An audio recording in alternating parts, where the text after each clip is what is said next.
আসসালামু আলাইকুম গাইস, সবাই কেমন আছো? সবাই আশা করি অনেক ভালো আছো। আলহামদুলিল্লাহ আমি অনেক ভালো আছি।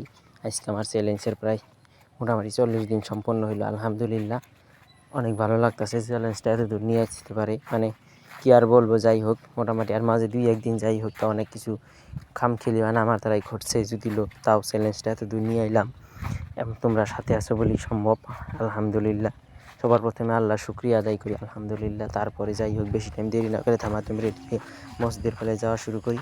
যদিও আজকে একটু আগেই উঠছিলাম, মানে অত একটা মানে চাপ পড়ে নাই। যদিও থামাতুম ওইটা বাড়ি নিয়ে ওইসে মসজিদ মিক যাওয়া শুরু করি। তারপরে খেতে খেতে মসজিদের থেকে নামাজ পড়ে বার হইয়া যায়, মসজিদের থেকে সুন্নত টুন্নত পড়ে বাড়ির দিকে আসা শুরু করি নামাজ টামাজ পড়ে। মসজিদ থেকে নামাজ পড়ে বাড়াই মোটামুটি ওয়েদারটা অনেক ভালো ছিল। মোটামুটি একটা মিট একটা হাওয়া ছিল, খুব টাইম হাওয়াটা মানে অনেক ভালো লাগছে। সবচেয়ে পবিত্র মানে হাওয়ার অক্সিজেনটা খুব ভালো আছিল। ভালো থাকে ওই টাইমের অক্সিজেনটা সবসময় ফ্রেশ থাকে। ওই অক্সিজেনটা নিবার চাইলে প্রত্যেক দিন ফজর নামাজ পড়াটা একদম মাস্ট বি।